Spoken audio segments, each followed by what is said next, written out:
Good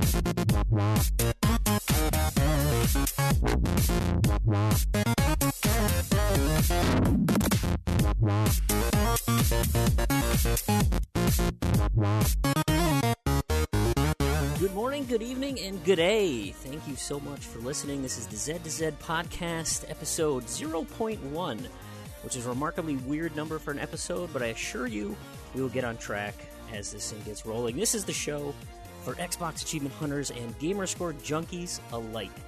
This week's show, we're going to be discussing the Xbox One challenge system, but let's first introduce ourselves.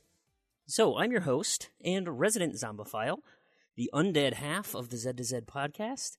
The name is Brandon. You can also find me by my gamer tag, Freemhole. I'm joined on the other half by my co-host of the Z to Z podcast, Terrigan. His gamer tag, ZZ Urban Spaceman. Hi there. And we are also joined by a very special guest from the left coast.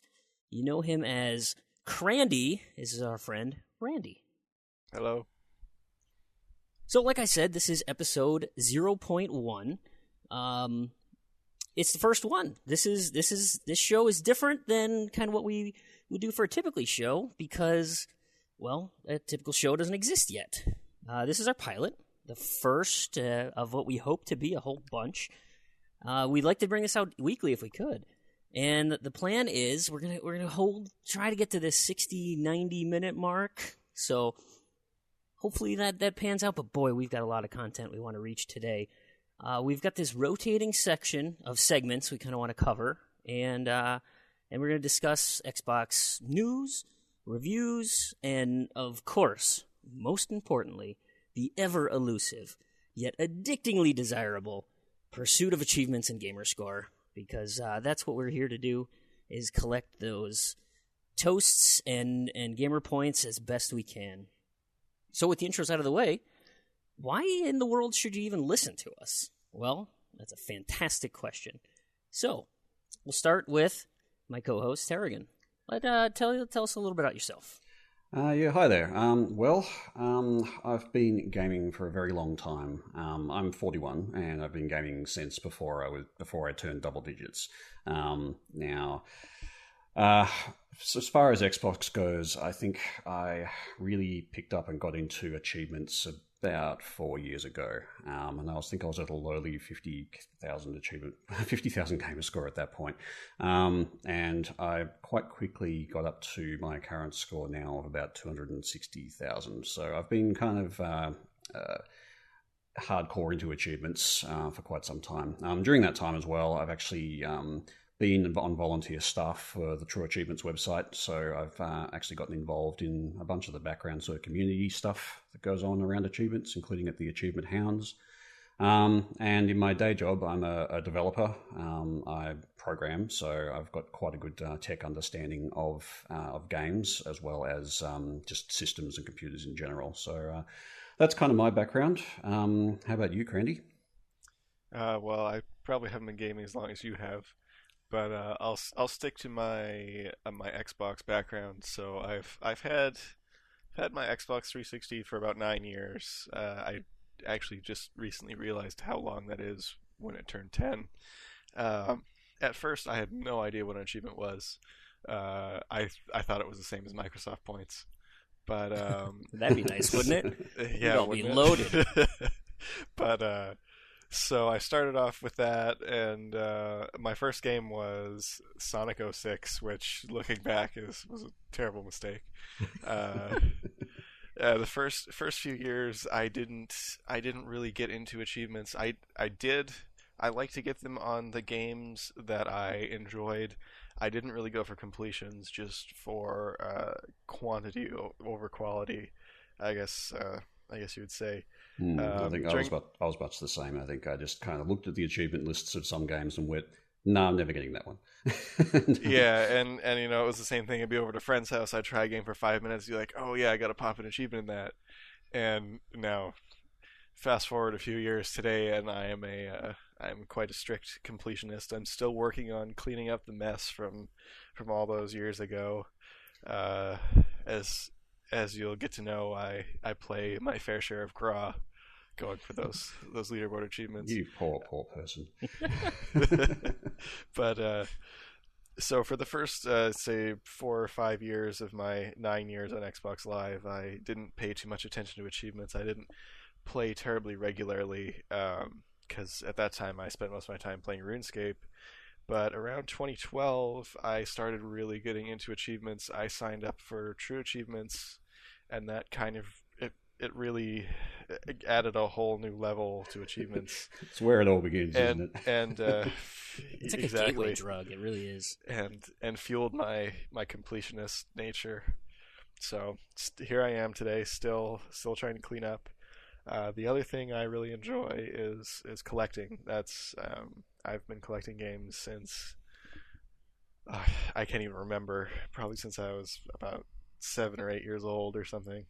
And I still have all of the games that I've ever owned, with a few exceptions of doubles. But so I have a very large collection of games, many of which I've never played just because I have so many unfinished games on my tag already.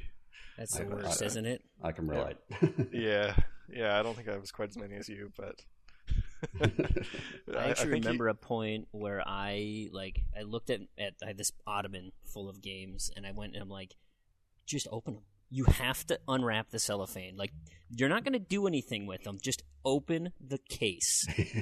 And so I spent a day and just opened 100 plus games. Just I got to get the stickers off. I got to do this. See, I love the sealed games. I'm getting more and more of them in the games that I know I'm not going to play, but I know I want to own. I've added a few to my collection recently that I quite like. I got Barbie Puppy Rescue. I wanted digital. That's a classic. Oh, absolutely. I saw the Amazon Flash deal for it, and I was thinking, ooh, boy, that lightning sale's pretty good. I didn't see that one. How much was it? I think it was like $20. Oh man, I got ripped off. See, I want Monster High, but I don't want to spend the money on it. See, that's the problem. But I originally I got it launch day, and I was gonna play it, but I ended up getting distracted with something else or school or something along those lines, and I didn't. But then I came across Little Orbit was doing a giveaway for the digital one, so I won a digital copy, and now the physical one is gonna sit on my shelf and look beautiful, as a Barbie should, I suppose. It'll be worth something someday. Maybe. No, it won't. Yeah. Hey, I'm picturing Barbie. that dude in New York who has every game ever made or whatever. He essentially has a cave that no one else can go in because there's just cartridges everywhere. What was I going to say now? It's not important. Oh, yes, no, Barbie on Xbox. Barbie on the original Xbox is actually one of the most expensive games on the platform. Now, keep in mind, it's still only worth about $35, but it is still one of the most expensive games for the original Xbox. I don't remember which Barbie it is, but it's, I think, the only one on the platform. Imagine if we get the original Xbox backwards compatibility, what that's going to do to the value. Absolutely nothing. Nothing. It's a collectible.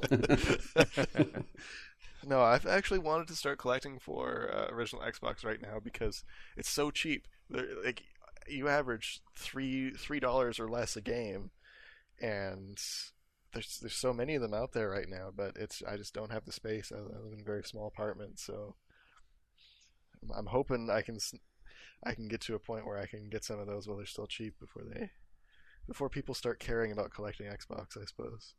Fantastic. Yeah. Well, myself, I'm kind of in Terrigan's boat. Not quite. I'm in my mid-30s. I do have a wife and a couple of kids, and so that tends to take up most of my gaming time. I only have a couple hours each night, and so I try to squeeze every last second of gaming that I can, typically at the sacrifice of sleep. I've trained my body to be really good at 4 to 5 hours of sleep, just so I can get a few more gamer score points out. Just a pro tip: that doesn't change if you don't have kids. Oh, there you go, perfect. So ultimately, I got started. I've always been a gamer and been playing games, systems all the way up. When I started with the Xbox 360, my buddies actually got it for me as a wedding gift. I had kind of been out of gaming from college, and getting into like the real world, if you want to call it that. Yeah, wait, And, wait, hang on. They got you this as a wedding gift? Were they trying to tell you something? Like, no, well, it was one of those things. Like, we didn't want to get him. He doesn't grill. He can't cook. He doesn't know anything about tools or being handy. He's terrible at IT. He's just an all around. He just likes to play with toys. And so, don't talk yourself up. I mean, it's. Well, I like to be a realist about it. See, that makes me feel good about all my wedding gifts. We just got a lot of cash. It's pretty sweet. Yeah, that's not so bad. Yeah, I mean, I went and did all the hit the gun, and I got to do all the price, the UPC scanning. That was about as most of the decisions I got was which UPC to scan. Everything else was, this is what we're getting, this is what we're doing, this is what it is what it is. I'm very happy with how my house and everything looks, but that Xbox 360 that I got as a wedding gift, and of course my friends knew of my predisposition to like zombies, and so of course the game Dead Rising was amongst the bundle that they provided. And that I think that was where my first achievement came from, was playing Dead Rising. And I fancied myself early a completionist. I got up to about 80%, and I threw the towel in on stuff like Seriously or just those ridiculous grinds. I said, I'm not going to do that. That's just waste of my time. So just to clarify, that's Seriously from Gears of War 1. Which is what get 10,000 kills, I think it is. 10,000 kills. I was going to say, Dead Rising was actually one... Aside from Sonic 06, which is kind of a shameful first game, Dead Rising was one of the two games that I got a 360 to play. I have some fond memories of that one. Oh, and it was just a blast. And at the time, it was just I hadn't seen anything like that with just everything going on screen. I thought, zombies, I can play with them. I can do anything I want. It's fantastic. It was unreal. The experience at the time was it didn't exist. It was right. It was probably the most immersive game of that time. It was. It's the precursor to a lot of the zombie games that came later, for sure.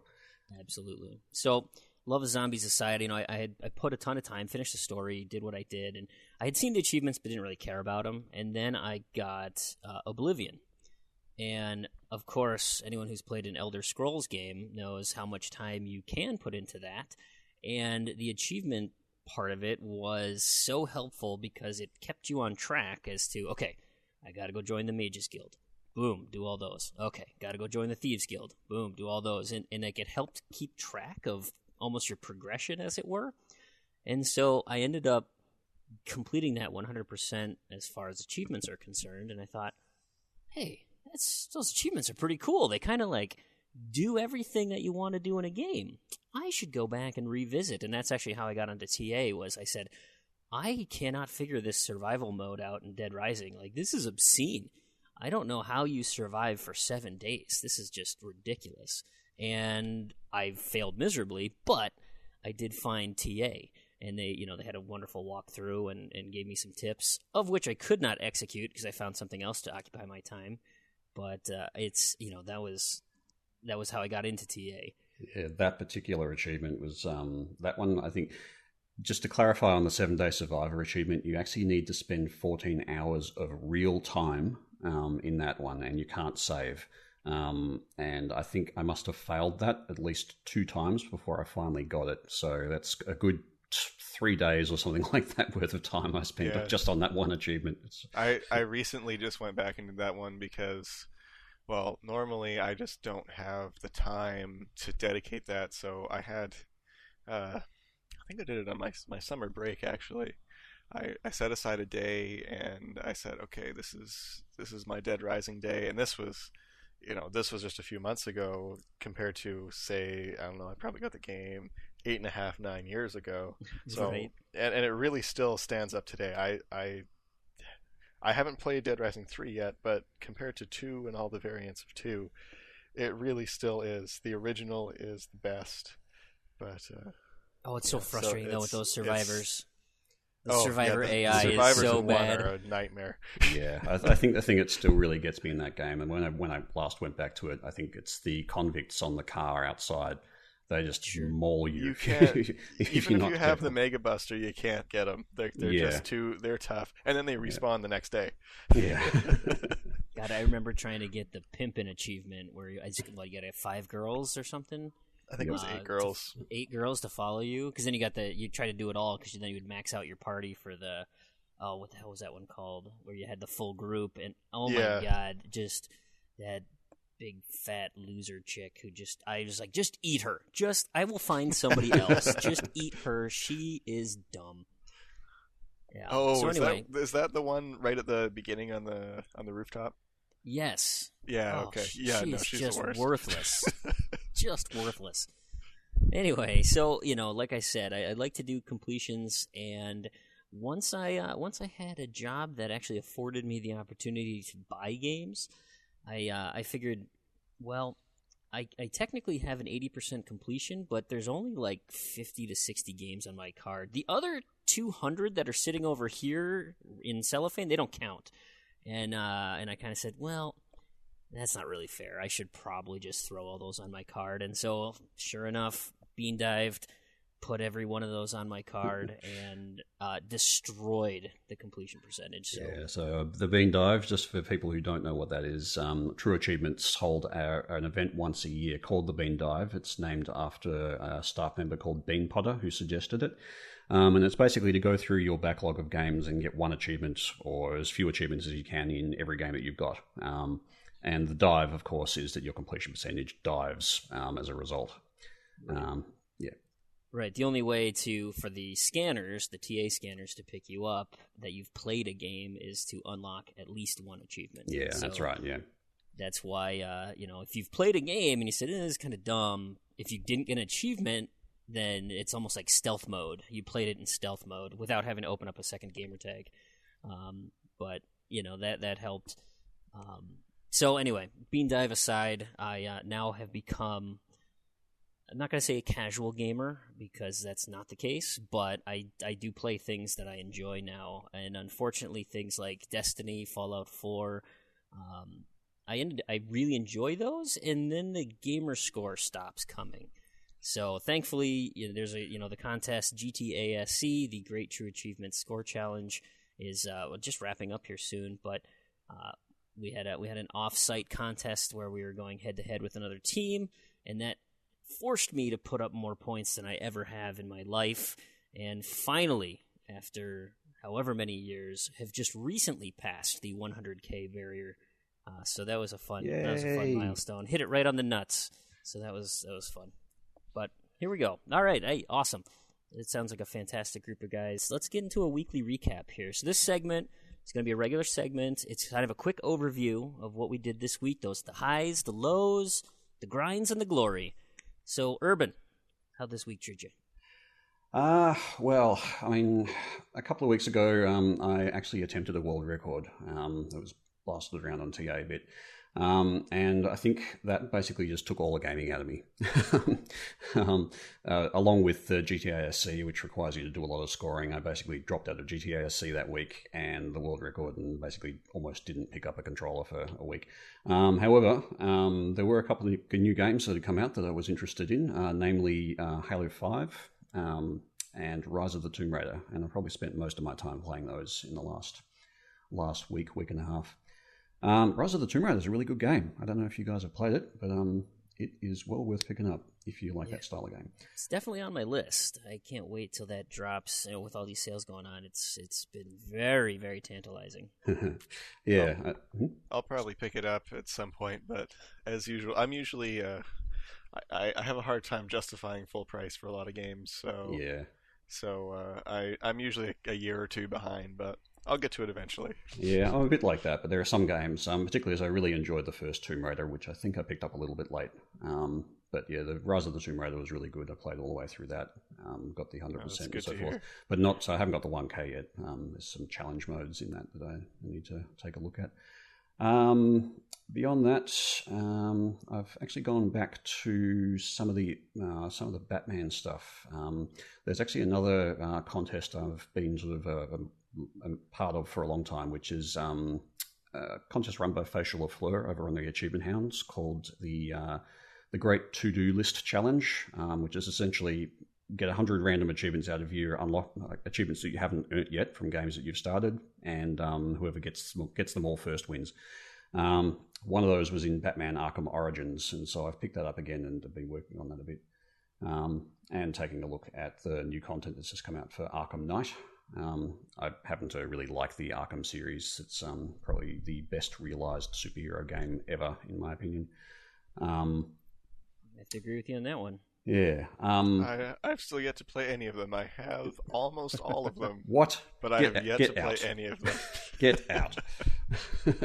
I'll get to them when I finish Gra, don't worry. Okay. I keep saying that about everything. So never. Okay, right. I think that's pretty much all I've been doing, actually playing games-wise. Otherwise, I've actually been, even though I've done this sort of I'm not playing games kind of period, I ended up still buying games, which is just ridiculous that I just keep buying games. There was a bunch of 10-cent games for Windows 10, and I also looked at that list and went, for $1.50, I can get like 15 games. Why not? Exactly. So, yeah, my backlog is ever increasing. Beyond that, doing a little bit of work. I'm actually in contact with the contest organizer of the GTASC, and I'm doing a little bit of work behind the scenes just to kind of automate some of the work for it for next year. So there's been a little bit of that. Juicy. It's just basically to make the bonuses a bit easier for him to... You guys heard it here first. Scooped! Yeah, okay, it's not that exciting. And there's another little sort of TA project I'm working on, but I can't really talk about that other than to say that it's happening. That's what I've been doing this week. Crandy, what about you? Well, I've had a week off. I got more gaming and less studying in than I hoped, but that's okay. So as a result, I was surprised how much I got in this week. So last weekend I finished Shadowrun finally. That was nice to have done. I then started playing the Easy Dead Rising arcade games. I managed to finish up both versions of Case West, not both versions, the international and Japanese version of Case West, as well as the Japanese version of Case Zero. As always, I was playing Gra. I got a good number of cycles in this week. I've been working on Gra for almost 3 years now. For people that don't know what Gra is, it's Ghost Recon Advanced Warfighter, the original one that has 3 leaderboard achievements in it. I'm a bit of a fan of those, so... and it was also one of the first games on my card. It was the first game I played on Xbox Live. So it'll be almost 10 years in between start and finish on that one when it's done. Maybe it will be 10 years. Who knows? That will be impressive. I think the first game on my card was Hexic, and I actually managed to finish that, get the last achievement in that probably last year sometime. So it's been a good 8 years between start and finish. But yeah, 10 years is that's a pretty long haul. I think Hexic is going to be one of my longest ones too. Got to get that one done.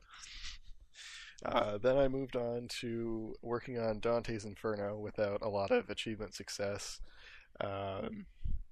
It's a great game except for the DLC. The DLC is awful. I'd say it's worse than Mad Moxie, which wasn't great. Pretty bad DLC. Then I moved on to Chivalry Medieval Warfare, finished that one up. Very easy boost if you've got multiple copies and boxes. I would say under 10 hours for a full 1,000 points. I did some Microsoft Solitaire collection. Been working on the Windows Phone and the Windows 8 version simultaneously. Some Kinect Adventures. I found a co-op partner and we worked through a little bit of that. It's always good to jump together. Yeah, got a little workout. It's pretty good. I finished off Spartacus Legends, which I'll mention again in a later section, but the servers for that will be going down shortly. November is Triple Fame month, so if you got that on your card, you want to finish it up, now's the time to do it. It's not too bad of a boost with 2 people if you get a good rhythm going. And I've also finished up Minecraft. That one Which version? Oh, the 360 version of Minecraft. I had a friend started on my tag ages ago, and then I never finished it. The title update came out, still never finished it. but I recently got some help, and then I finished up the last couple easy ones in the tutorial world and got that one done. I'm not a very good at Minecraft. I don't really know what I'm doing, so I had some fun doing it, but I just mostly wanted it to be over with. And that's pretty much it this week. Like I said, I plan on doing some more productive things, but just got too into my games. But you did something more interesting like Graw. Oh, exactly. Graw's very exciting. Sometimes I play Graw and Solitaire at the same time. Very exciting. That's fantastic. Yeah, I got to watch my son and nephew. So my son's 7. My nephew is 24. And he's in college right now. And apparently his teacher said that he needs to go and play Minecraft for homework. And he's like, I'll just do it later. And then it was Thanksgiving break. He's like, hey, you know what? I will ask my cousin, who's 7, loves Minecraft. He actually just had a Minecraft birthday party to play. And I'll get my homework out of the way. And I was shocked that he had never played Minecraft before. I'm like, there is a person on the planet who has never played Minecraft? That just blows my mind. And I was like, it was remarkable how I had to walk through. So he's one of those first-person shooter junkies, the Call of Duties every year, Halos, all that stuff whenever it's available. And so I'm like, okay, no.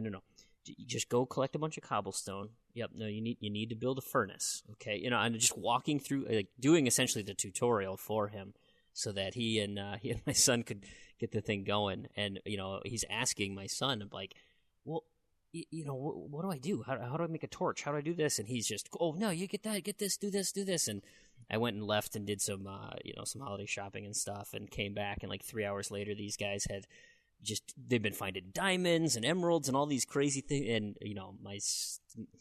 if you listen to the show long enough, I will continue to mention how my son will stand and he will watch when he's playing games. I should put a GoPro on him because he continuously jumps constantly. He hops like on a pogo stick while he plays games. It's crazy how many calories this kid burns playing video games. Anyway, and so for 3 straight hours he's been jumping, playing video games, and unfortunately, they were using my tag. Didn't get me any achievements. I'm like, come on, guys. What? You could at least do something. None? So many easy ones in Minecraft, There are too. so many. Well, I on the Xbox One, I'm pretty much done. I think I have like 6 or 7 achievements left to do. So you just got the hard ones left then? Pretty much. I think I'm like...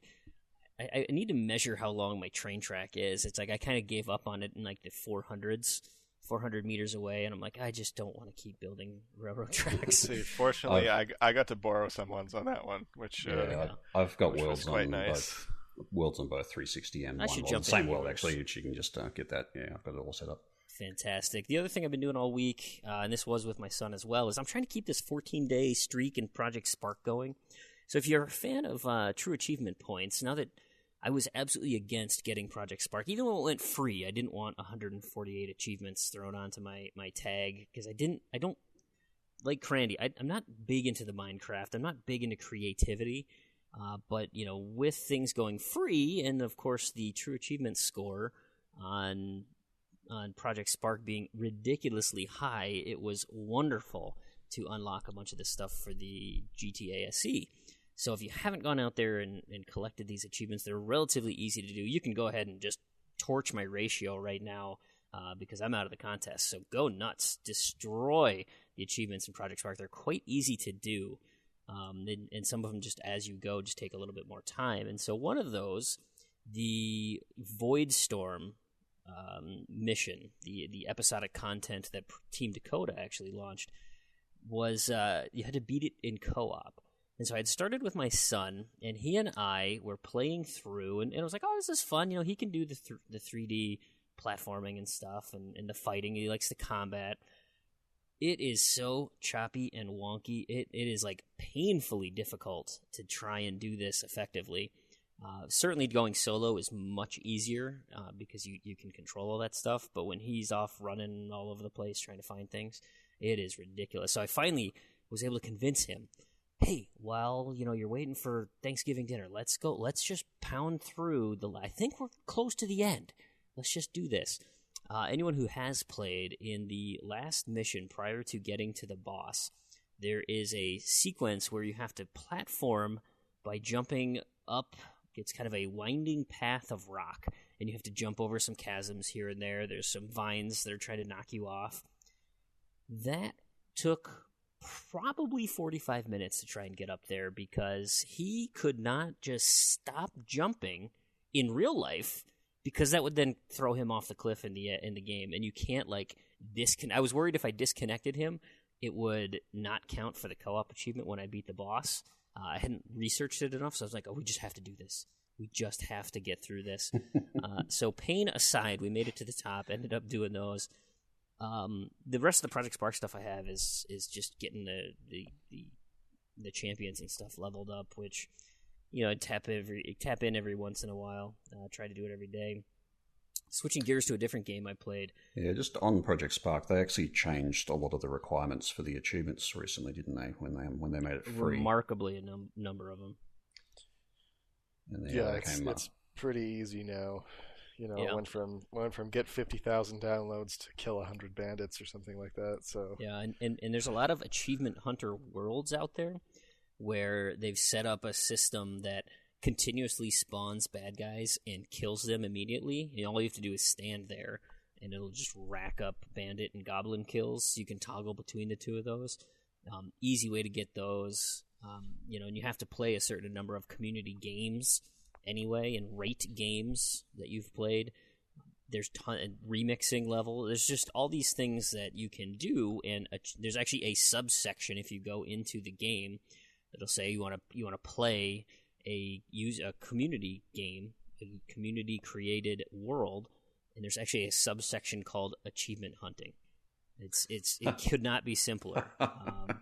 That's pretty awesome. Excellent. Yeah. So if you go in there and find achievement hunting, you'll find a lot of, get your 250 kills for the weekly, getting, time played, getting the goblin and bandit kills, like I mentioned. It's remarkably easy to get a bunch of the achievements, and you literally just stand there while the game racks up XP for you. It's great. So, moving into another game, Yaba, Ninja Gaiden Z. This is another zombie-related game, and it does follow. It is done by Team Ninja, and so it does follow the Ninja Gaiden formula of being ridiculously difficult. Not quite as difficult as Ninja Gaiden's, but when it's a game that you pick up and play one level every 6 months or so, it becomes remarkably difficult to remember how to play the game. This is one of those you want to sit down and just do. Don't take any breaks from it, because you lose all those button combos and how exactly to play this. Yeah, I can relate to that with a lot of the games that I've just started just to get the single achievement on during the bean dives. I've come back to them later and just gone, what? What is this? What? And particularly for ones where it takes a while to get to the first achievement, so you don't want to just restart the entire game. Yep, absolutely. Yeah, that's thrown me off quite a few times. Those are painful. Those are just painful. And in that same regard, there's another game I play sporadically, and it's Nicktoons MLB. Now, I don't care for baseball games, and this is one of those. It's a high completion percentage. I think it's upwards of 30%, maybe even higher. I should look it up, but it's remarkably simple to get the completion. And for whatever reason, I can't figure this thing out. I don't know how awful my eye-hand coordination is, because I play baseball and softball in real life, but I cannot get this bat and ball when, the avatar for SpongeBob takes up, half of the batter's box, 2/3 of the screen almost, because he's so huge. So I'm working through the tournament in this one and just trying to get hitting for singles or chasing the starting pitcher out, and I've set things to easy. I haven't even turned a double play in this game yet. The controls completely elude me. I don't know for the life of me how to figure this thing out, but it's one of those I can drip feed an achievement. Just drip feed an I achievement. picked that one up ages ago because it looked easy, but I guess it doesn't sound like it. And I have the same thing happen with the Madden games, some of the older ones like 08 and 09. I grabbed them I think they were about $1 each. I was like, oh, this is easy. Looks like I can just sim the whole game. Well, no, I've had Madden '08 on my card for years, and I cannot for the life of me figure that game out. I have nothing to do with football, and I've never been one for sports games, so it's a real challenge. Yeah, for I've Madden. got that with the infamous very first FIFA game that came out on the Xbox 360, which is the German World Cup one, I think, or the journey to the German World Cup. And there's a glitch in it that will basically trigger all of the achievements to unlock at once. But it requires you to beat the home team once. I can't beat the home team. I have no idea what I'm doing in that game. Oh, that's brilliant. See, the one sports game I did figure out was NHL '06. That one had a whopping 5 achievements. But you see, it's in my Canadian blood. You see, eh? There you go. Gotta get that hockey, eh? But yeah, I that don't one live I in the managed to state of figure out. hockey, so I totally get it. Yeah. What's hockey? Well, I came from the country of hockey, but I now reside in the a little further south across the border. What? So That's Mexico? Other border. Not quite that far. Okay. Yeah, the other two. So the two big things that I spent most of my week on.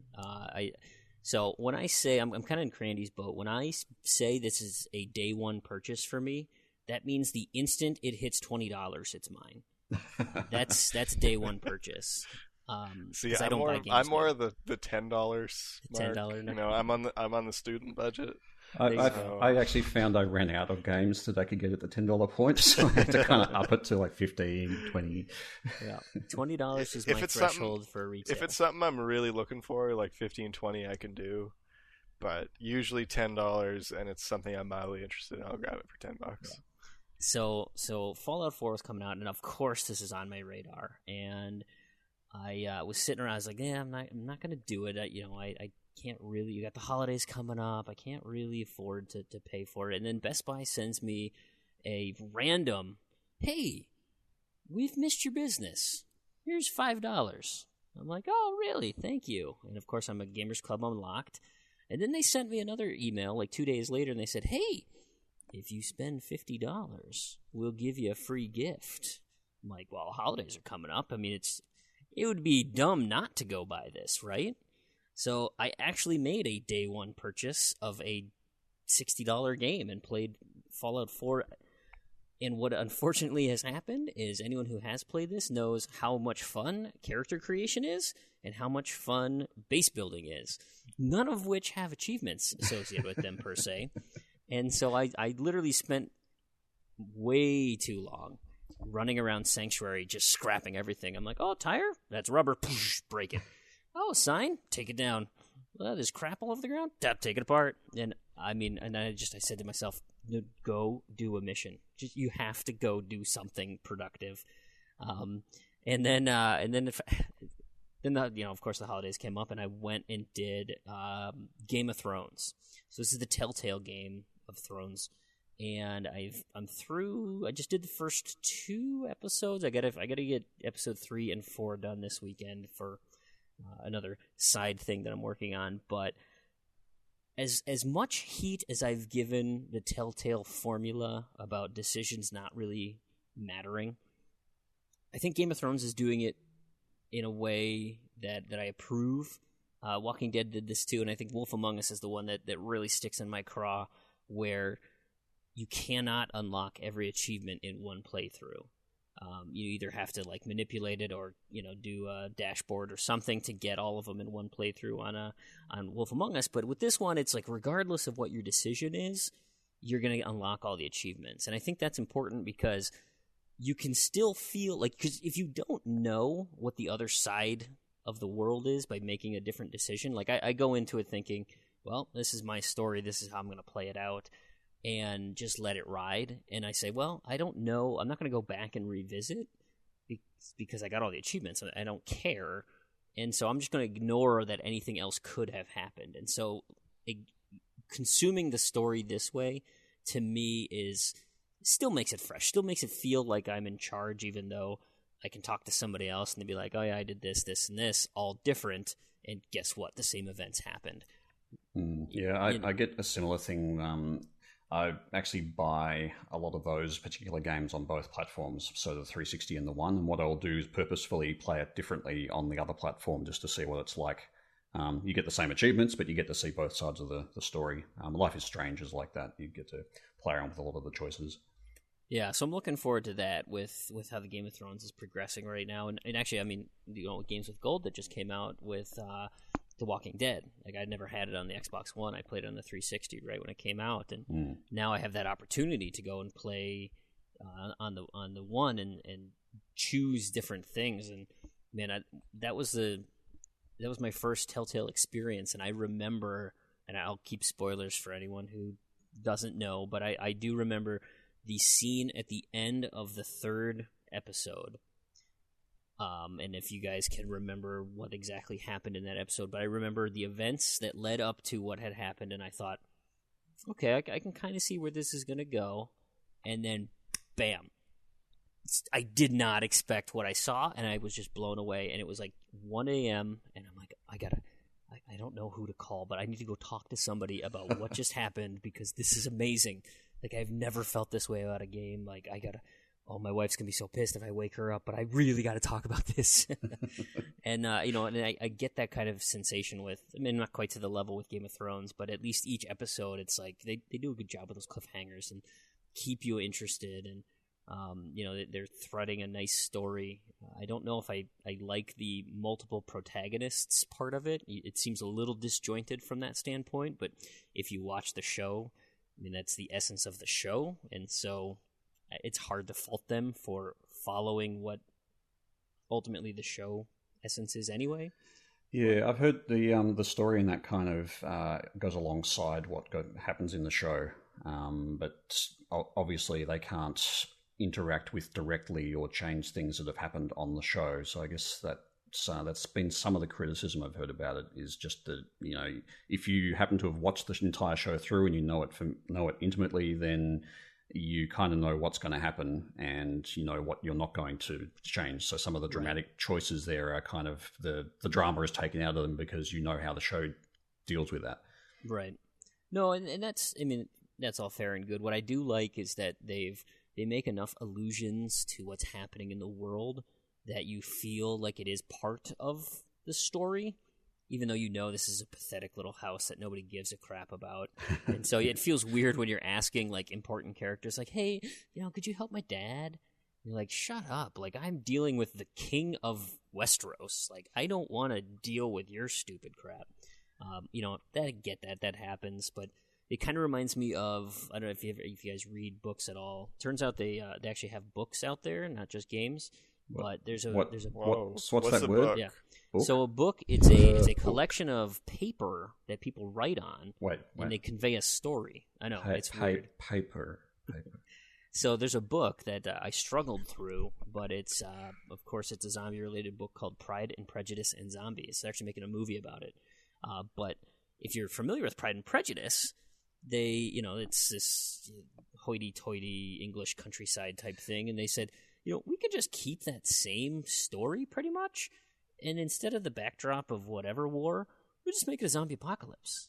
And it's like, it's remarkable because then they're like, oh, why are they fighting over here? There's a bunch of zombies over there. It's not like, oh, the French are invading or something, or what I don't remember Pride and Prejudice, the real story, but it's an interesting backdrop to it, and that's what I like about Game of Thrones is that it does have that interesting backdrop of, oh yeah, I remember what's going on. Yeah, these guys are over here in Braavos, or they're doing this over at this is what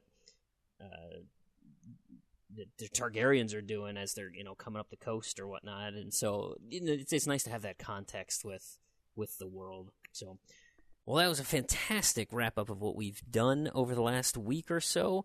Let's move on to our featured content this week. This is the part of the show. It's going to be a regular segment, but it's going to kind of change based on what we have lined up each week. And this week, our feature is going to be a no holds barred Z to Z to Crandy discussion of a particular topic. And if there's anything you want to comment or add to the show, or come up with other discussions that we might think we should approach, you can reach us on Twitter. Is probably the easiest way, and it's at Z2Z, ZEDTOZED.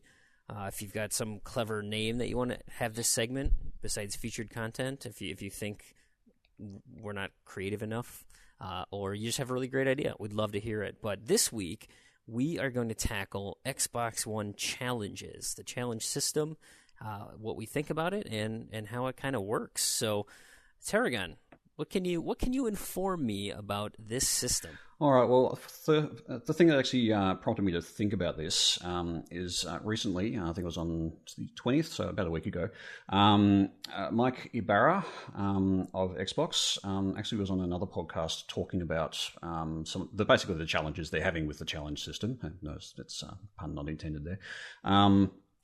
I've actually got a quote here, which I'll read out. It's probably a bit easier. I got this from GameSpot. So Mike Ibarra talked about the struggles of the new Xbox Challenge reward system. He acknowledged that usage was pretty low, quote, and for these time-based challenges, which he admitted might be because they were hard to discover. As such, he said, quote, "We certainly want to look at that to see how it can be improved in the future. These challenges do not earn gamer score, but give players the ability to unlock other forms of bonuses like avatar items. How they will be overhauled in the future remains to be seen." So that challenges has been kind of the forgotten child, I think, of the Xbox One era. There was a lot of sort of fanfare about them adding the challenges in. So just for people who aren't aware, and it's quite possible that people aren't, challenges are basically a time-limited achievement, essentially. They are not treated as a regular achievement. They have no gamer score, but they unlock based in the same way that an achievement would. You do something within the game, or in some cases there's a community challenge, and that triggers it, and you get that achievement, and it appears on your feed and so forth. They haven't really taken off very well, I don't think, and certainly there seem to be less and less of them, particularly in recent times. So developers are not really putting a lot of energy into them. So I thought maybe we could discuss sort of the challenge system and why they're not successful, and what could be done to make them better, and go from there. So what do you guys think about challenges? Are they something that's sort of on your radar, or are you not really concerned about them? Not even close. I mean, look at it from, I don't want to necessarily speak for you, Crandy, but I think from our standpoint, because we're latecomers to the games, so many of these are, because they're time-based, are related to that first couple of weeks, first month of playing the game. Like, oh yeah, hey, you're day one guy, here you go, here's a challenge for you, nice job. Oh, you got to rank whatever in the first month, awesome work, thanks for playing our game. Where when I finally get around to picking up a game, it's like, oh yeah, you missed 40 challenges. It's like, well, forget those. Those are dumb. I don't have to deal with that. Now, on the flip side, what I do kind of like is the community aspect of it. Now, I understand you're trying to bring a community together. I mean, a lot of the challenges that I've done that have actually unlocked on my card are related to, I think most of them are Magic the Gathering ones, where it's, hey, over this week, let's try and deal out 1 million points of damage or something. It's okay, yeah, technically I'm contributing, but the number is so high that you are trying to achieve through a community, because there's so many gamers, so many people using this system, that you don't feel like you really helped. To like, oh boy, I'm really glad I stayed up late and played 7 games of Magic the Gathering, because that 600 damage just that put I us put right in. Over the edge. Whew, I know. I saved the community because I grinded out a Jace kill or something. Like it's not as rewarding, because it's not like you feel like you're directly responsible in those community events. But the concept is there. See, I feel the same kind of way with the community challenges. I have quite a few opinions about Microsoft, not so much about challenges, but kind of what they represent. I'll start with the community challenges and then move on to that. But I completely agree with you on the community challenges, because really, like, either the number is going to be so low that it's going to unlock in a day, or it's going to be so high that you feel you're insignificant. It's just Absolutely. like if everybody on Xbox Live voted for something, it's not like you feel like you personally changed the outcome of that vote of however many million users. Um, but at the same time, maybe you could do something that's like, as a community, have 10,000 players earn 100 points of damage or something. So you feel like you contributed to that less daunting number by fulfilling your quota. Like give a quota for the challenge, and in order for you to unlock that challenge, you have to meet that quota or something. But at the same time, my general feeling with challenges is that it's just like so many Microsoft projects where they have all this hype about it, they say all these great things about it, they release it, it does not instantly take off, and then they just abandon it. And I really feel like that happened with challenges. I suppose there's a parallel to that with the Kinect as well on the Xbox One. I was thinking, Yeah, exactly. And it really feels like challenges died around that same time. And you can compare it to things too, like Games for Windows Live. Games for Windows Live, I think, was a fantastic concept. But because it was so neglected for so many years, in this same way, that it was given a lot of hype, it was given a lot of hope, it was given a lot of resources right at the beginning, but then it was never maintained. It just became this broken disaster of a mess that was tacked on to bad ports because who knows why. And I don't know. If I thought about it, I could probably think of some more. But this seems to be a pattern with a lot of Microsoft ideas, that they're very quickly abandoned and not given a chance to succeed. I guess the other side of that is there's the things that they're good at, which is, you look at the Xbox One's ID at Xbox path, and that's really taken off quite well. Developers are all on board on that. So it kind of goes both ways. They certainly throw a lot of resources behind the things that do work. I don't know if I would consider that the same thing, because really the ID at Xbox isn't really a novel concept. It's just Microsoft catching up with the competition. Because challenges are kind of new. Like, I mean, I don't think I really know of any other similar system on, PC or PlayStation. But with the allowing of indie games, really Microsoft was very behind in that aspect. I feel. That's a fair point. I guess challenges are more of an innovation on the achievement system itself, which of course Xbox introduced with the Xbox 360, and a lot of other platforms played to catch up on that. But yeah, I don't know. I feel challenges are a sort of an opportunity missed. I guess for me, having the time-based or sort of the limited window kind of thing on challenges is a bit sort of off-putting. Certainly there are some games that I do buy day one and will have access to those particular challenges, but it's not enough of an incentive for me to sort of go out of my way to buy a game on day one to get a challenge, for sure. And certainly older games, if a challenge is gone, basically there's no point thinking about it. You can't go and get it. Whereas if there's an achievement for something, you can always get that achievement, or almost always get that achievement. I don't know. But I think that goes to the same point, though. When I saw challenges as a thing coming with Xbox One, is being a huge. Well, I mean, I say I'm a huge completionist, but I'm yet to really achieve that yet. But I'm a hopeful huge completionist. When I saw that challenges were coming for Xbox One, I had to kind of decide to myself, I'm going to say, well, am I going to consider that part of a completion? And if so, am I going to avoid games with expired challenges? And being somebody who is behind, I have a whopping one challenge on my tag, but I have had games that I could have gotten challenges in, but I chose to ignore them just because, like you said, the time based is off-putting. I just feel like they're a less good achievement. If something like that is going to be added with the new ability for developers to just add more achievements, I don't see why you don't just add some achievements in a title update opposed to putting challenges in. Yeah, well, and to add on to the comment about time-based, if you told somebody that, hey, guess what? You just bought the new NBA game. Your entire list is time-based because we're shutting the servers down in 27 months. 18 months prior to all the backlash. But let's even just say it was 18 months. In 18 months, all of these achievements are going to be discontinued. So it is time-based. You have until that point, until the servers shut down.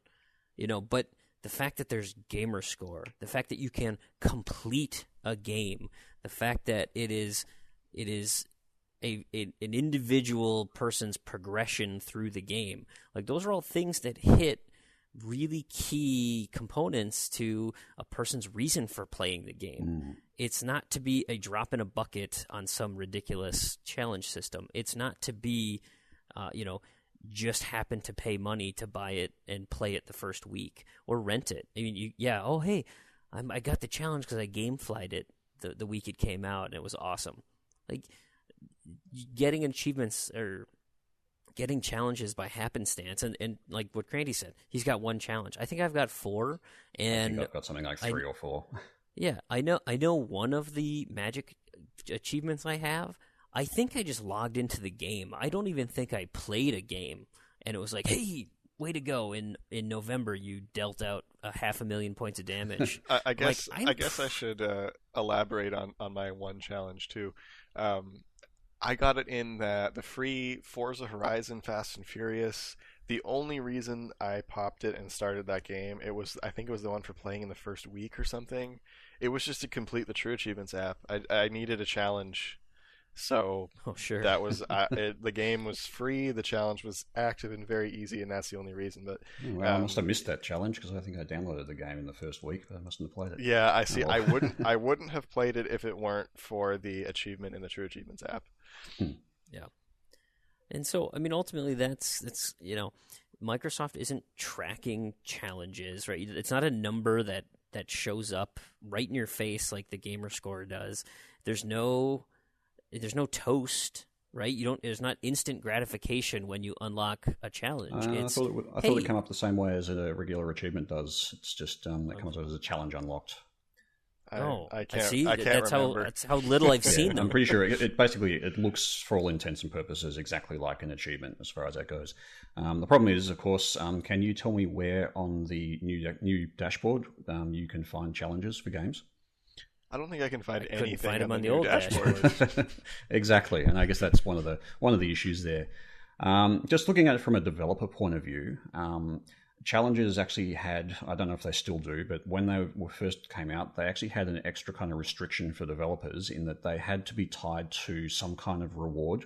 So if you unlocked the challenge, it would give you either a sort of an in-game item or, if avatars were a thing, it'd unlock an avatar item or something like that for you.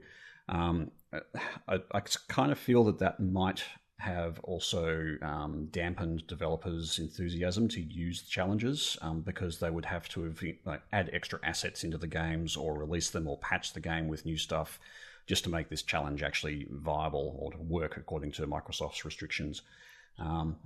So I don't know.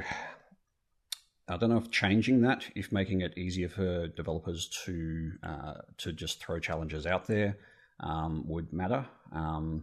Because again, there's sort of for gamer score junkies like ourselves, challenges are meaningless. They don't add to anything. And I guess that brings up another question: if they actually did have gamer score, would that make them more appealing? For me, I think it would make them much less appealing. Honestly, if they had gamer score, then I would probably bundle them into completions, and therefore basically consider them achievements that are discontinued after 7 days or 30 days or something like that, and just never touch that game. Yeah, just actually on that, when you were talking about your completions and whether you were going to consider them completions, Smirnov, who's who's got the second highest gamer score in the world, and he's also a completionist, but he initially tried to keep up with the challenges once they first started coming out, and I remember reading a post, I think it was a blog post from him, basically saying he's not going to bother with them. It just doesn't sort of suit his play style, and he gets games all the time and he's playing games all the time. And if he can't keep up with the challenges as a completionist, then you kind of say, well, they're not really viable for completionist players at all. Yeah, it's like they don't care. They don't follow through. They're not putting it forefront like. Well, I mean, tell you the truth, even the Gamerscore system, they weren't really touting that per se. I mean, they were interesting, but you look at it took them a while to figure out how to get it to work. You look at the early games, and it was like, oh yeah, how about 5 achievements? We'll make each one of them like 200 some points, and just punch a dude for a little bit, and then there you go. Hey, good job. Well, it took a while to learn the system. And then you have games like Perfect Dark Zero that had no descriptions. The description was the achievement name. And you have games like Condemned Criminal Origins that have, I don't know, almost 50 achievements, but 970 Gamerscore. Yeah, before they fully standardized Or I think there was a Lord of the Rings game that came out near launch too. I think it had like 720 Gamerscores.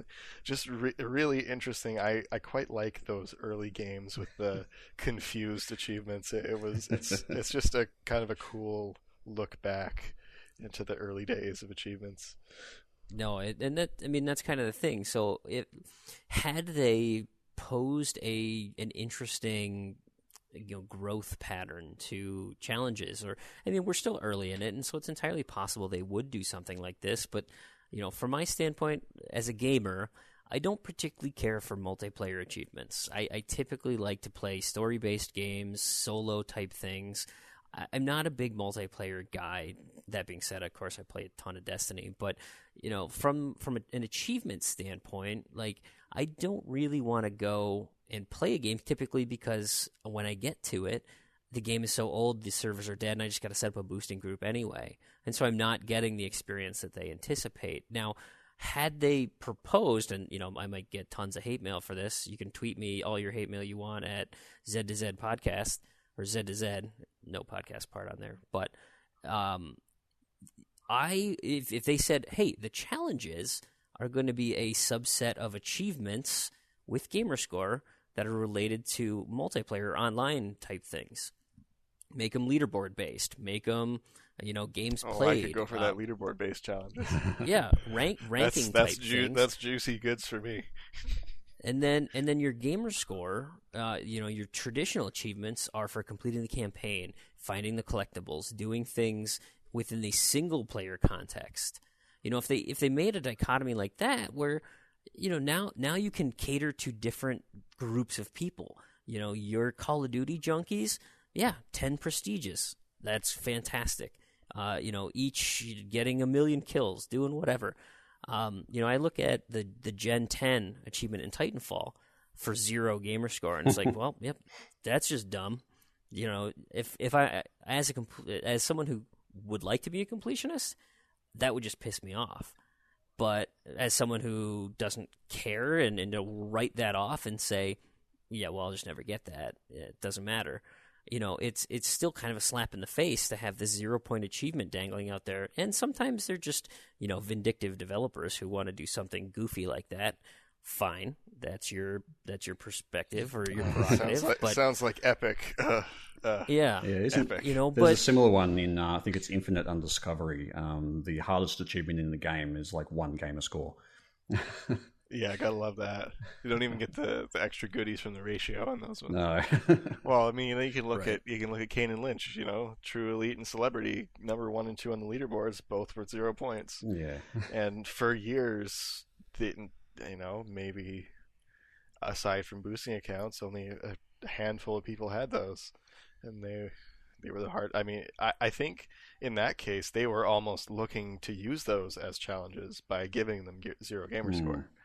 I don't know. You could even look at that maybe as one of the earliest challenges, and like you were saying, they put them in as something that they did not expect anyone or very few people to do, and as a result, assign them 0 points because Yeah, I guess I don't know. As a completionist, I still consider those. yeah, they're still even They're part of the game.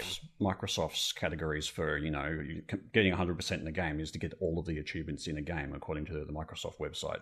True achievements and the way it classifies it's a bit different, but it was still, according to Microsoft official, it's still part of the game. So if you haven't got those achievements, you haven't completed the game. Whereas challenges are kind of separate, and I guess maybe they want to sort of move those or if they could move those kind of achievements into the challenges system so that they're not, you can still go and complete the game, you complete all of the content in the game, you've done everything you can do in the game. Here's an extra thing you can do that doesn't affect your completion, but it's kind of a hard, interesting thing to do instead. So I guess the time limitations, I guess, is the biggest sticker. I look at some of the challenges. In fact, I missed Disney Fantasia. I got that fairly close to release, and I think they did a Halloween challenge or something like that. And I'd gotten one of the challenges on that day, and then just due to the magic of time zones, I managed to miss out on the other one by about 45 minutes or something. And so I can never get that challenge now. And I actually worked towards that one. And that was pretty annoying. Sure. Yeah, that's obnoxious. So, yeah. I guess maybe if we... I look at my 4 challenges, and I've got 1 in Happy Wars and 3 in Magic. And the 3 in Magic were like those ridiculous high numbers. And they were all unlocked the day it ended. Because it was like, hey, you did it. You had that much time. You collectively opened up X many packs. So there you go. So forgive my ignorance on not knowing that there was an actual toast to this, but well, this all happened when I wasn't even playing the game. The thing with those, too, is I was just going to say, they probably happened when you didn't even see it, which it takes away even more from the satisfaction of earning them because you don't see them unlock. You're never going to see them unlock unless you happen to be online at the minute they end. Which it just is not satisfying. And to go back to the time limitation and what you mentioned earlier with saying, NBA is going to close in 27 months. Well, 27 months is a lot different on time limitation than 24 hours or a week or a month or even a year. Yes, you can say all achievements are technically time limited because one day the servers one day Xbox Live, one day Xbox Live will not exist anymore, and so all achievements will become unachievable at that point. Or the core service of Xbox 360 is going to go away, so there's no way to sync the 360 achievements anymore. But that's not the same kind of time restraint as what they put on the challenges. That is very explicit. That is more of a much more implicit, different kind of time restraint, which, to be fair, is still a time constraint and is annoying, but it's not the same in your face.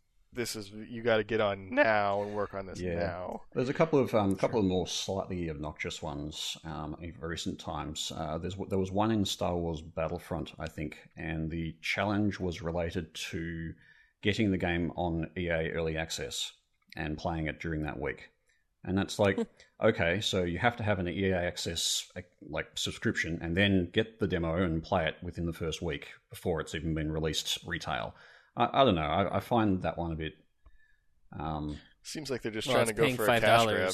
Yeah, it's paying $5 for a challenge. Yeah, and I didn't. So really... I mean, if you've got EA Access, I mean, it's no a freebie. You don't care. There was no challenge in that. But if you care about challenges, then EA just got another $5 for this stupid challenge. Yeah, exactly. So that one seems a bit silly or a bit obnoxious. There's also been game delays. There's been at least one game I know of, I can't remember the name of it, but there was one game where they'd released the challenges. They'd so basically announced the challenges, or the challenges became available on TA probably 6 months before the game came out. The challenge was for like a week or 2 weeks. Get close to the date, and the game got delayed by a month.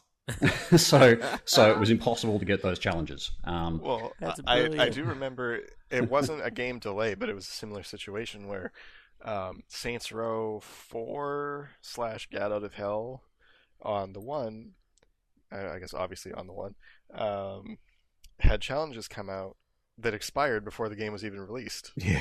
I think they That's funny. re-released them or extended them or something. Yeah, I think that might be the one I'm thinking of actually. but Yeah, they got re-released, and it wasn't due to a delay though. That was just they must have been testing. right. I assume, but it was another situation like that. I remember being like, why are these out? These expire in 5 days, and the game doesn't come out for another month or something. Yeah.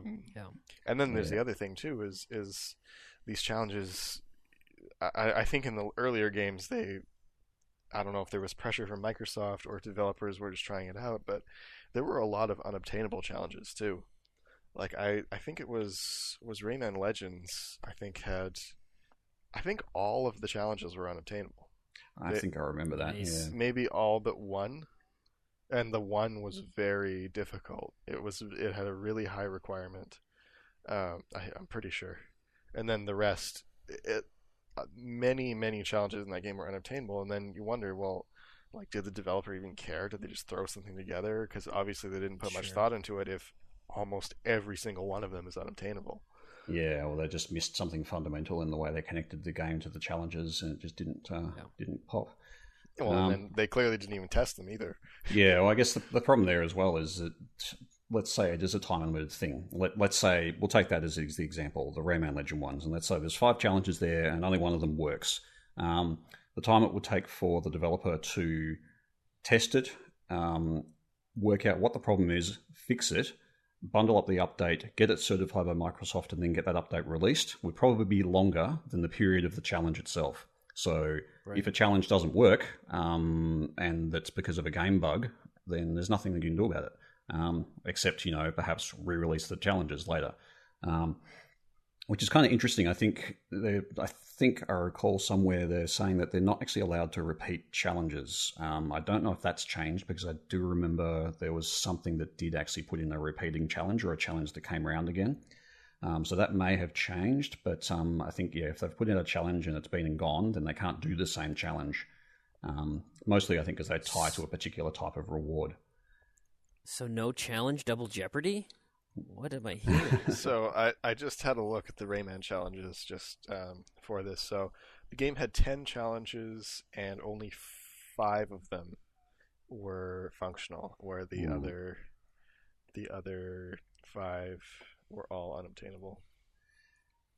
Yeah, That's obnoxious. challenges also have another kind of challenge, so to speak.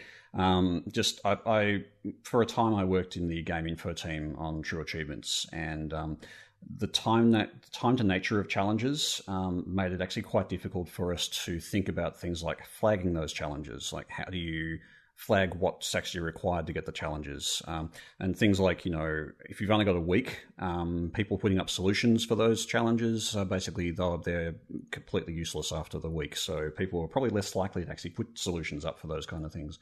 Right.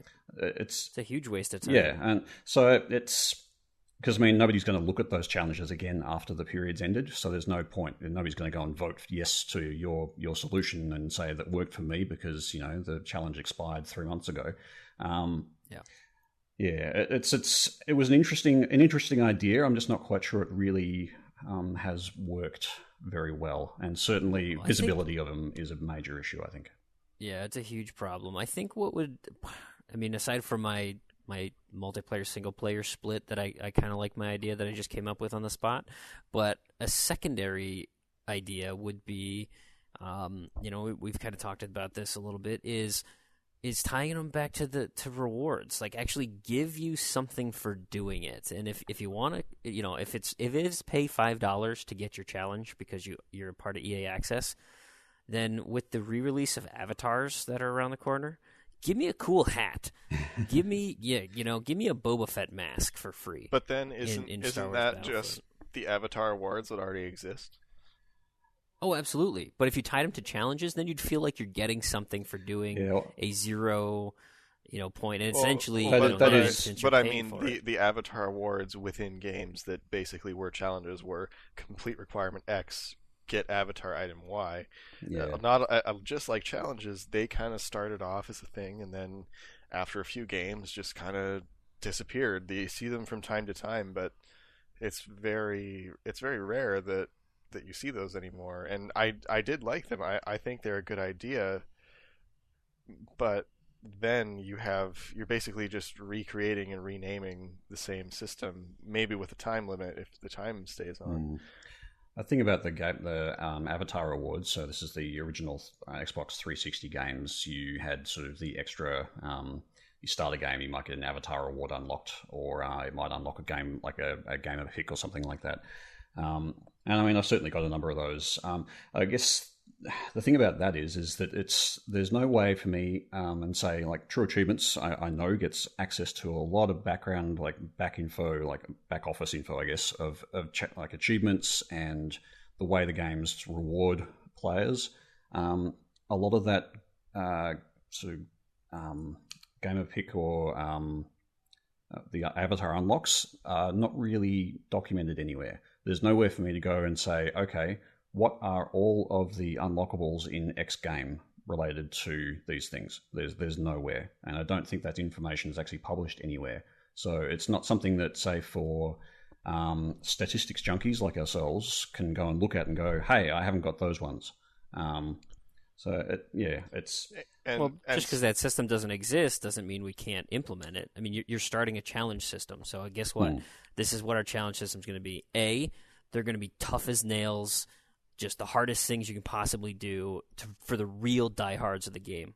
And B, we're going to give you a hat, maybe a T-shirt with it, and this is what we're calling the challenge system. So you want to show off that you were able to, beat Death Smiles? There you go. Here's your shirt. Here's your challenge, and no one else can do it. And you can walk around your little avatar with this cool-ass shirt on. Just you make it so that it really is a challenge. If you're going to call it a challenge, then make it a challenge. Don't make it like, oh, hey, 100,000 people just signed in on a day. Awesome, thanks, good job. That's essentially why True Achievements was created, is, pushing start and getting points.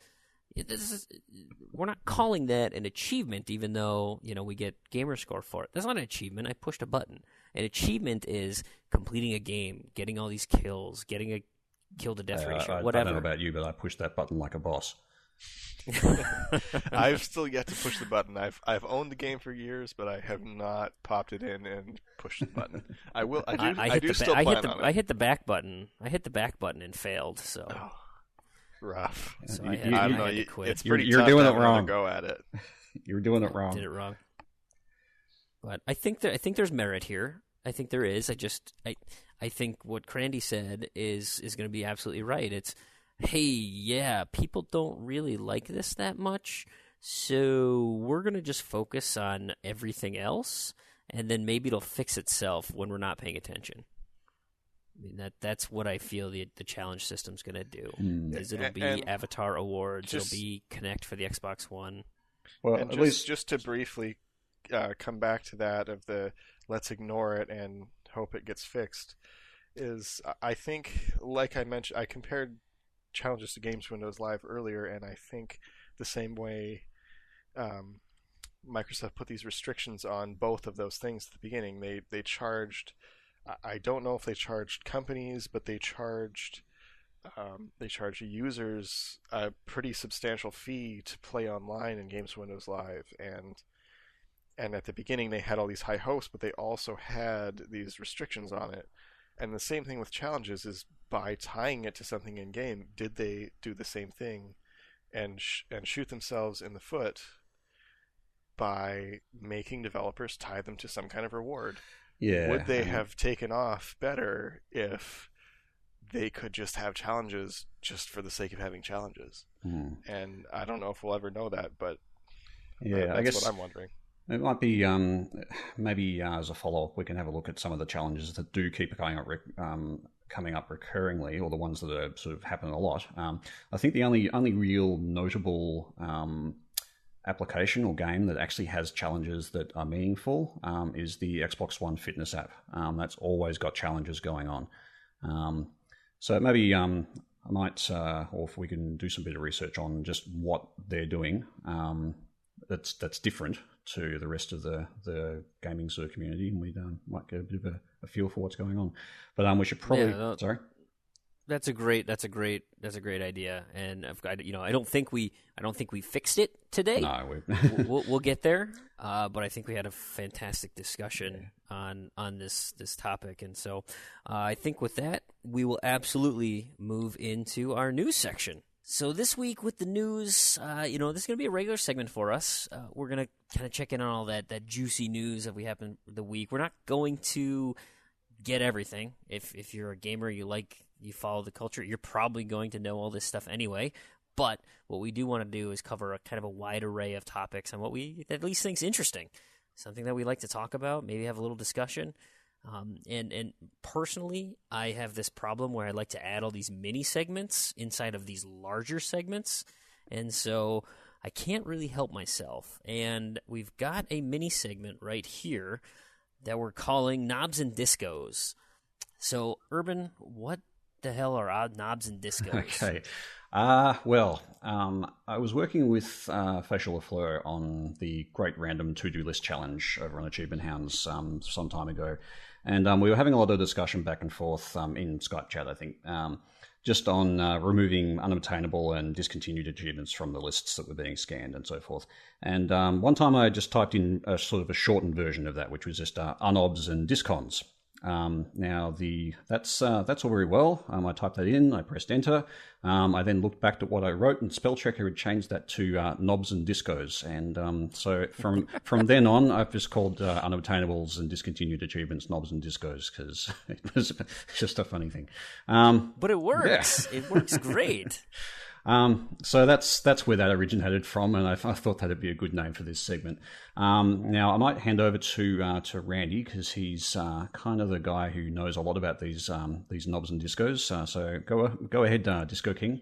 Okay, so I'm going to take over this section, and some of you that kind of follow some of the stuff I post, I used to keep up with this in a regular blog, but I haven't really had the time to keep up with that. But I do, being a completionist, I do still keep up with that, and being on the Game Info team, I see a lot of the submissions that come in. So I'm going to go over this. There's 3 sections here. We've got glitches that are probably going to be patched. There's knobs, and then there's discos. So starting with the glitches, currently there are a couple of glitches in Fallout 4 that are beneficial. Hold on. Bethesda released a game with glitches? I know, right? Shocked. I know. It's shocking. Fortunately, these ones don't break the game. They just help you. Actually, one of them's not great. One of them's great. One of them's not great. Oh, my bad. Okay, so the first one that is great, you can get unlimited bottle caps. I'm not exactly sure of all the details of how it works, but something to keep in mind: if you want some bottle caps, get them now, because glitches like that tend to get patched. Yeah, Bethesda. Unlimited money. Yeah, that's one of those things. Probably not going to like that. Yeah. Then there's another glitch in Fallout 4, the not so good glitch, that can lock you out of the achievement Minutemen. But fortunately, it's early on in the game, and if it for some reason doesn't pop for you, you can just start over. We have the other beneficial glitch that is not in Fallout 4, that's in Rise of the Tomb Raider. The Complete All Challenges achievement can unlock early. If you're going for 100%, you're still going to need to complete them all, but if you just want as many points as you can, as quick as you can, you might get that one early. So now for knobs, we have... Oh, sorry. There's one more bug. In Spectra, there's a bug that lets you, in some levels, kind of glitch yourself out of the map to complete the level without actually having to do anything. Yeah, that's on all levels. You can essentially just drive off the track, pause and quit, and then go back into it, and you'll just drive till the end of the level and get the achievement for passing that level. That's brilliant. So that's one that. And how did that one come about? How did somebody find that? I Like- suspect somebody just drove off the track and paused and quit and didn't realize they could resume. So they might. That's crazy. And then they came back and they're like, Oh. mind equals blown. Look what just happened. Can I do it again? Oh my god, it still works. All right, now onto knobs. So there's a few. Some of them are not completely confirmed. Others are. So we have this week. There was a submission that came in for Don Bradman's Cricket on Xbox One. The achievement for playing an online game. Nobody has earned it for quite some time, and it does not look like a patch is coming out. So that one is, for now, considered unobtainable. Toy Don Soldiers. Bradman, huh? Yeah, I know. Just really looking forward to that The one. $60 is that the $60 rugby game? No, it's a $60 cricket game. Even Cricket better. game. That's Yeah. even better. It has probably the most British cover you will ever see. It's amazing. Fantastic. It's fantastic. I do really want that one. I just don't want to pay $60 for it. Probably won't it's play tough. it. Toy Soldiers War Chest. That one has an achievement that does appear to be unobtainable. I haven't done all the reading on it, but a submission did come in, and it doesn't look so good for that one. Darksiders 2, the Definitive Edition, I think it's called, the re-release for Xbox One. That one does have an unobtainable achievement for reaching level 30. Currently, I don't think the counter counts any levels. I've been told that it has something to do with the developers intending to raise the level cap, but then changing their mind last minute and not updating the achievement accordingly. I think they updated the description, but not the actual requirement. Okay. So, Yeah, so for now, that one is unobtainable as well. Was Darksiders that had a server-related achievement on the 360 a while back, which was unobtainable, or it became discontinued for a while because the server kind of went down when they sold the IP. And that It was THQ when THQ went Yeah. bankrupt. yeah, that came back though, didn't And it? then- That one. Yes, that one Nordic did come back. Nordic Games, opened up the servers, changed the requirements, and yeah. So For let both that the flow. international version and the Japanese version. yeah, so what I was going to say is that's probably a good sign that that one in the definitive edition might be fixed at some point. The unfortunate thing with that is I believe it is done by a different developer. So hopefully Okay. it'll get fixed, but we'll see. Apparently it's quite a mess in general. It's filled with glitches and rushed decisions. So hopefully they'll go back to that one. well, that's a bummer too, because I know Nordic Games actually said that they were using the Definitive Edition as kind of a test the waters for a Darksiders 3. I'm like, I really like the two Darksiders games, and I know I didn't want to pay again for a crappy version of the game I already played. So it's kind of a bummer. Yeah, I haven't played it myself, but I was talking to a friend who quite enjoys the series, and he said it was pretty disappointing, unfortunately. So on to discos. There was some talk of potentially the Amazing Alex achievement it's a Windows Phone game that requires you to, I believe it is play a game online, or no, complete a downloaded level. The World of Contraptions achievement is being discontinued, but when I had a look, the most recent winner was still in November, so it may be a sign that the servers are getting spotty. So I don't have the game, so I can't tell, but if you've got the game and you plan on completing it, now might be the time to have a look at it. There is one other thing I want to touch on here. There have been some problems with Games for Windows Live and the marketplace, and another Games for Windows Live disco that actually became it's thought to be discontinued, but it was actually not. The post-legendary playthrough multiplayer achievement can be unlocked in a custom game through a very elaborate suicide, fortunately. So although the online servers are down for that game, that one multiplayer achievement is still obtainable. That is bizarre. Yeah, it's a weird one, but it's one more achievement we can still get. Yeah, I think Sure. the way that one works is it's you die in such a way that the game doesn't think you've actually suicided, and so that must be the trigger. It's pretty weird anyway. It's just playing it in a custom game. And then on to the last thing that is not really a knob, not really a disco, and not really a glitch. The Games Windows Live marketplace has been shut down for quite some time, but up until very recently, you could still access all your previous downloads, and verify games, etc., through the client. But the servers for that client have gone down. So what that means is you can no longer download past purchases. You can no longer validate dates for retail games. I'm not sure, I haven't run into this, but you may not be able to activate certain games that use that same server. I did tweet Microsoft, and they are aware of the issue and are allegedly working on it. So there's been quite a lot of talk about that, particularly among people that play Age of Empires 3 and had purchased it through the marketplace. So hopefully the community is loud enough and those servers will come back up. It currently does not. If you have downloaded the content and installed the content, it's not affecting anything on your computer, but it does prevent you from re-downloading any of that. So it doesn't directly affect any achievements at this time, but if you have, say, started a game and haven't downloaded the DLC, you're not going to be able to get those achievements until those servers come back. Does it affect title updates as well? I'm not sure, but I suspect probably not.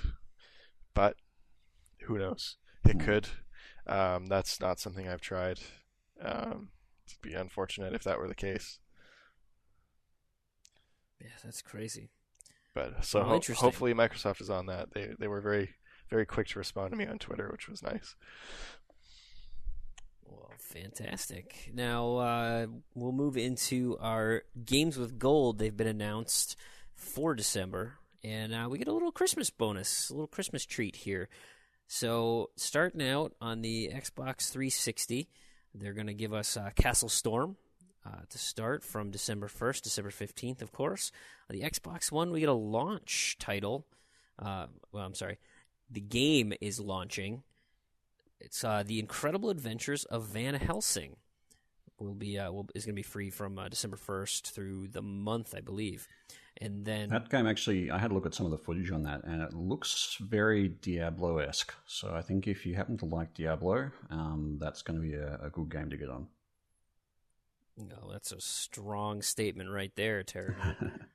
We'll have to just see. And then for our Christmas bonus, we get one extra Xbox 360 game. So you're going to get Sacred 3 and Operation Flashpoint Dragon Rising. And then on the One, we will be treated to the stack of Thief. So if you got the Xbox 360 version, that was Games with Gold a couple months ago or whatever, well, now you get the 360 version. And that will go until January 15th. So there you go. Grab your free games, of course. And feel free to initiate the download and then just not put it on your hard drive. That's totally cool, too. That's what I usually do. Now, yeah, I've seen all the backwards compatible ones come on, and it's like, oh, man, that's on my hard drive now? That kind of sucks. Anyway, it's been 10 years since Xbox 360 launched, and ultimately achievements have launched. And so True Achievements had this really cool tool that they went and they found your first online unlocked achievement. And so did you end up going and checking it out? Yeah, I've unsurprisingly, it was something in Hexic. I think it was it's like the star or the cluster buster achievement in Hexic, which is amongst one of the two most common first achievements as well. The other one being complete the tutorial in Call of Duty 2. I had a less common one. I had the Big Stoppy achievement in Pocket Bike Racer. I have no idea how that was my first online achievement, but apparently it was. Is that the Burger King game? Yes, the Burger King game. Wow. So that fantastic. was a little surprising. I'm That's sure super I unlocked funny. achievements before that, but that was the first one I unlocked when I connected to when I had my Xbox connected to Live. Yeah, and that's the thing I see with mine is most of mine. Like I did all my achievement getting prior to getting Xbox Live, and so the first achievement I unlocked, according to the internet, was being an apprentice in the Mages Guild in Oblivion. It's like you have to do a lot more to get to that than what I've done, Yeah, and I so definitely apparently remember that with sometimes, Oblivion. yeah, sometime during the life of Oblivion, I found a Xbox Live card and became a permanent member. Yeah. So that was kind of fun. Mm. And yeah, Xbox have been running that particular tweet campaign as well as I think it's like hashtag my first achievement or something like that. I'll put the hashtag for that and also the link to the TA tool into the show notes, which can be found at www.z2z.com.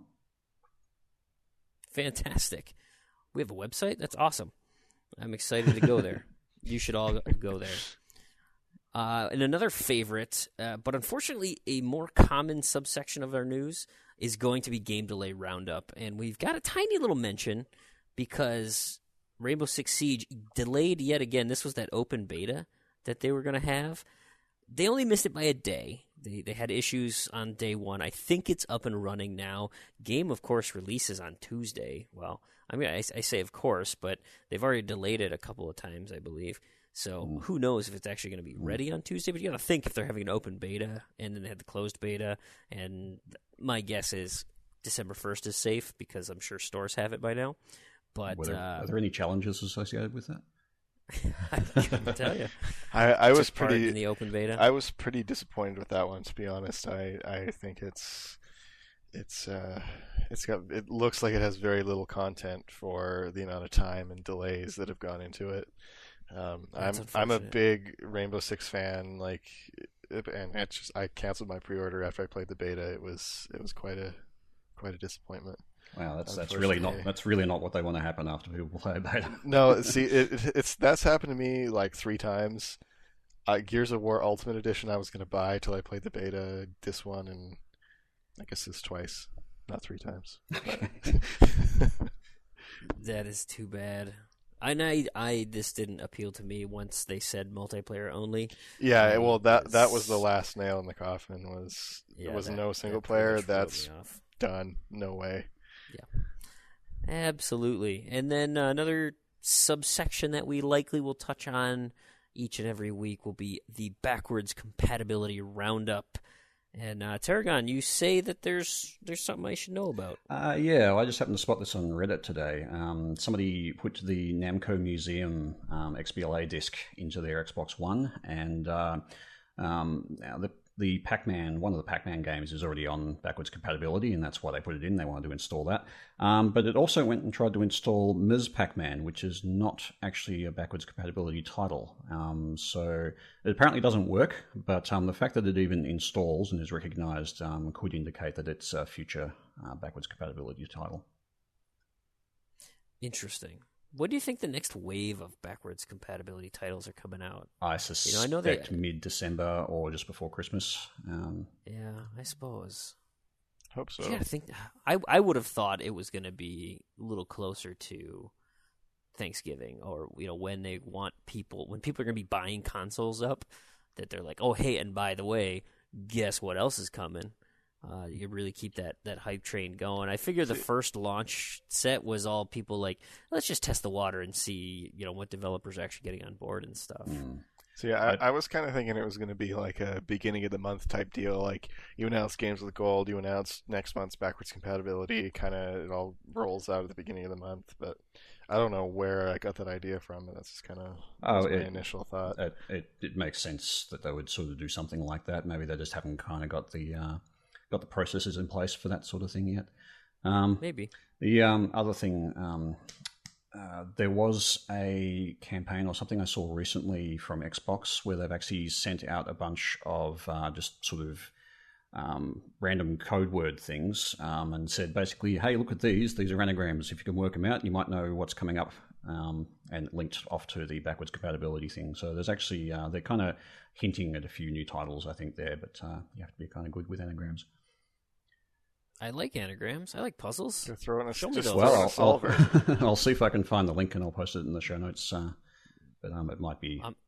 I'm crossing my fingers. Okay. You know what I think it would make the most sense is if they did, had like a Major Nelson announcement, mid-month, right? Because I admit, as many games as I have, I still get excited to see what games with gold are going to be announced. Like, oh, maybe it's a launch game, maybe it's something new. What I don't know. Like, to have a mid-month announcement of, hey, guess what's coming to backwards compatibility? Here's 10 titles, or here's 3 titles even. Like, those types of things just kind of, you keep the excitement going, even from his standpoint. And maybe they'll do something like that more recurring down the road, but those would be kind of fun and a nice way to introduce it, to break up the month a little bit instead of waiting for games with gold.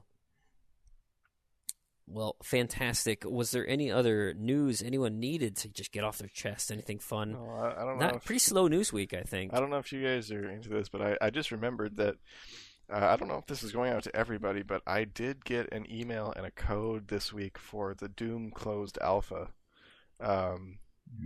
So it's set to start, according to this email, Thursday, December 3rd at 10 p.m. Eastern, and it will run through Sunday, December 6th until 11:59 p.m. Eastern. So dang, that's still a thing? So yeah, so I guess they're doing it. They say it's not really going to be anything what the game is like, but more of a stress test. But sure, as someone who's been really looking forward to Doom 4 or whatever it turned into for quite some time, I am definitely going to check it out. And they sent me a code. I haven't redeemed it yet, but and they specifically said this is not the Doom beta that comes with Wolfenstein. I assume that the reason I'm getting this is because I'm signed up for that, but it was interesting. I was not expecting to get it, that's for sure. Yeah, I should put my Wolfenstein disc in my download it, because I bet I have that code somewhere. Yeah, it's certainly not something I've gotten, but if you do actually jump in on it, you should give us your impressions of it. On the next show. Yeah, I can do that. I liked the E3 stuff. That looked cool. All of it looked very cool. Looked very promising. Looked very sure. Proper Doom reboot. We can only hope. Such Gibbs. Fantastic. Well, I think that's going to be it for tonight. How do we do on our 60 to 90 minute target? Okay, we'll try better. We'll try better next time. I don't know. I look at it like we're probably going to cut half an hour of just like break time out anyway, and then. No, we didn't take breaks. This was all done in one take. Don't tell anyone behind the scenes. No, anyway, it was a fun show. I appreciate Crandy. Thank you for helping out, Terrigan. Hey, good. If you guys also like the show, please give us a rating on iTunes. That's super helpful to the podcast. If you can, or wherever you listen to, Google Play, I don't know. But if you YouTube, can please rate us. Hey, I would love if we did a great job and you thought it was worth 5 stars or whatever top rating is. That'd be great. If it's not, hey, we'll do better next time. But anything you can do, that's a totally free way to support the show. We'd love to continue doing it. And as Terrigan mentioned earlier, we do have a website. It is ztozed.com, ZEDTOZED.com. You can find all the show notes, credits to who's helped us out on the show, and links to all the cool, fun things that we talked about on the show. You can get a hold of us through Twitter is probably the best way. We have a podcast Twitter handle at Z2Z. That's, of course, I'll mention it one more time, ZEDTOZED. You can also get us onto the Facebook group. We started up a Facebook group. We did? If you want to, we absolutely did. Okay. If we want to, find a way to communicate with the community at large, another way to get in contact with us, or we are also avid fans of the True Achievements website, and there is a Z2Z leaderboard. set up, and so we will have access to be able to send out leaderboard blasts. So if you want in on that, join on in. My guess is, I think Tarragon, you're in charge of that. You're not going to turn anyone away. No, we're going to open that to the public. Yep, absolutely. Fantastic. So good. You are all welcome. Hey, just a quick shout out everybody who made this show happen, especially from the achievement related standpoint. TrueAchievements.com. If you're not a member, it's a super fantastic site. We all use it quite regularly, and at one point, I think, well, you guys are currently part of the staff. I was part of the staff. They do wonderful work there, especially for achievement hunting. We had mentioned the Achievement Hounds, another great achievement resource if you like the forums. It's a fun community over there. XboxAchievements.com. Yes, a shout out to the Achievement Hounds podcast as well. They've been going on for quite a long time, and we're regular listeners. Absolutely. And and anybody else out there who dedicates their sites or time to achievements. It's a fantastic hobby. And last but not least, thank you, Microsoft, for giving us the achievements and something to talk about, something to strive for. So we totally appreciate that. Thanks again, everybody, for listening. I was your host, Brandon. You can catch me at on the Xbox gamertag Freemhole, FREAMWHOLE. Tarragon, why don't you sign yourself out? All right. Well, this is Tarragon, otherwise known as ZZ Urban Spaceman on Xbox and on True Achievements. Thanks for listening. And this is Randy, known as Crandy on Xbox Live and True Achievements. Thanks for listening. And that's Crandy with a C. Yes, if you want to find him. CRANDY. Sometimes not like Krusty the Clown. The Crown. Crandy the Cali or whatever. Sometimes known as Randy2727. There you But go. mostly on Xbox as Crandy.